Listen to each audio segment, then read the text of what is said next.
Hi everyone, my name's Alam and my partner Liza will be talking about the HL7 CDA Viewer. So what is CDA exactly? CDA is an electronic document markup standard that specifies the structure and semantic of clinical documents for the purpose of exchange between providers and patients. It's coded in extensible markup language, or XML, and it uses HL7's RIM and puts data in a clinical or administrative context to express how pieces of data are connected. With the HL7 format, using the XML RIM, CDA allows EHRs and other health IT systems to process documents while also letting people easily read them on web browsers and mobile devices. CDA uses a common design structure with defining characteristics. Persistence, which means that the clinical document continues to exist in an unaltered state for a time period defined by local and regulatory requirements. Stewardship, this means that the clinical document is maintained by a person or organization entrusted with its care. Potential for authentication, this means the clinical document is an assemblage of information that is intended to be legally authenticated.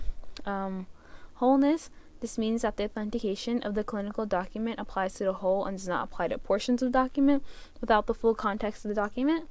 And human readability, so the clinical document is made to be read by humans.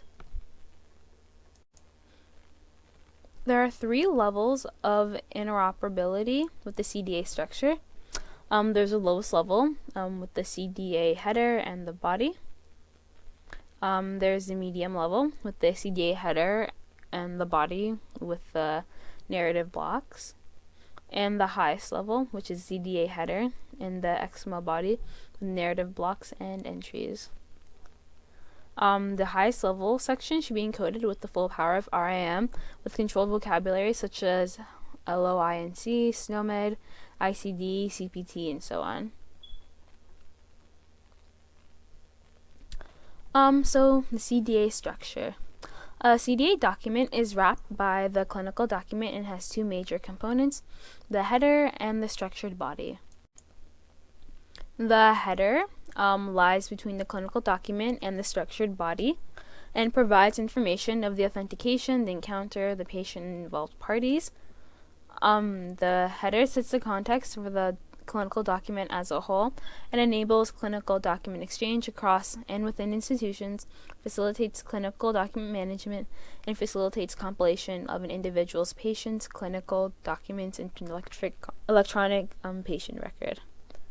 The structured body is either represented as an unstructured blob or a structured markup, and the structured markup contains 1 or more sections.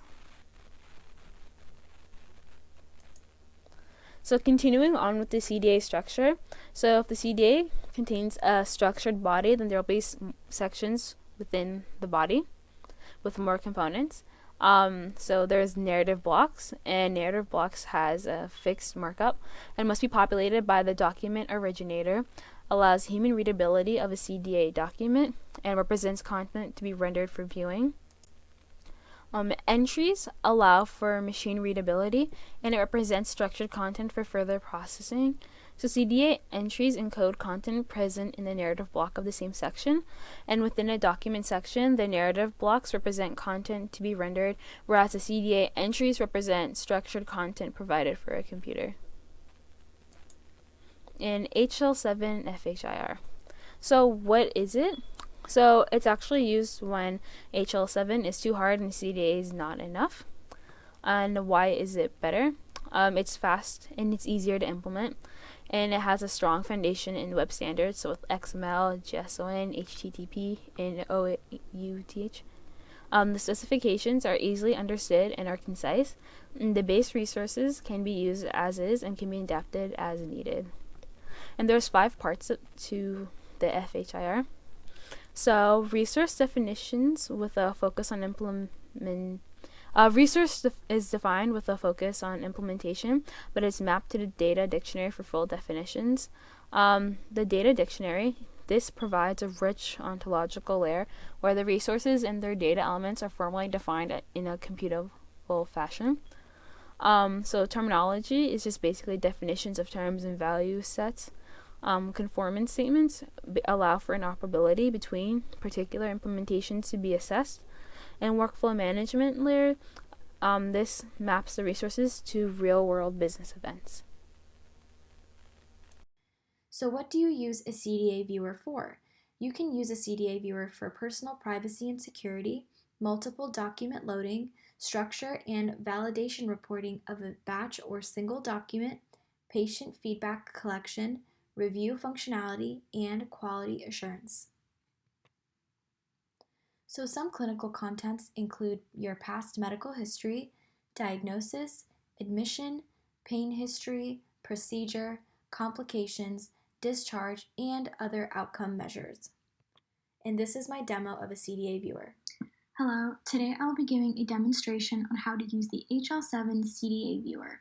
The software that I'm using for today's demonstration is called the Backbeach software, and it is a browser-based system that is compatible with Firefox, Internet Explorer, Safari, Chrome, and other mobile devices and tablets. So starting off, you can see that there is a viewer box here where you can paste your CDA document below, but I'll be giving you a demonstration on what the actual medical records will look like. So once you download your medical record, you can see at the top that there is the patient name, date of birth, and their sex. And when you click the patient details, you can get further information such as their race, ethnicity, contact info, and their patient ID. So looking on the main screen, you can see all the variety of medical records that are given for that patient. And on the right side, we have a table of contents where you can view all of the certain medical records that are shown on the screen. The double arrows pointing up will actually move any of the headers that you'd like to see first at the top of the screen, and the one arrow at the bottom will actually move that tab to the bottom of the screen. You see there are check boxes on the left side of the headers where you can actually uncheck any of the medical records that you don't want shown on the screen. And one function of this software is that you can actually move any of the medical records to any order that you like. So this is all based on your own preference. And you can actually also edit and add any patient notes. So if there's any problems that arose and you wanted to add any patient notes onto your record, you can do that, and it keeps track of any changes that you've made on your patient's medical record, so that way you can go back and view those changes. We will also view what a patient chart summary looks like to get a further in-depth view on what the CDA viewer looks like. So again, it's all of these patient medical records, and it shows you their social history, any lab results from their lab tests that they've taken, medical equipment that was used during their stay, and their insurance providers. So it really does give you an in-depth view on what their hospital stay was like. We will also view what a outpatient summary looks like. So as you can see, we have little highlights up here that show that there are duplicates of the same record. So it actually gives us the option to hide any duplicates that they've found for us. So we can hide those as we please.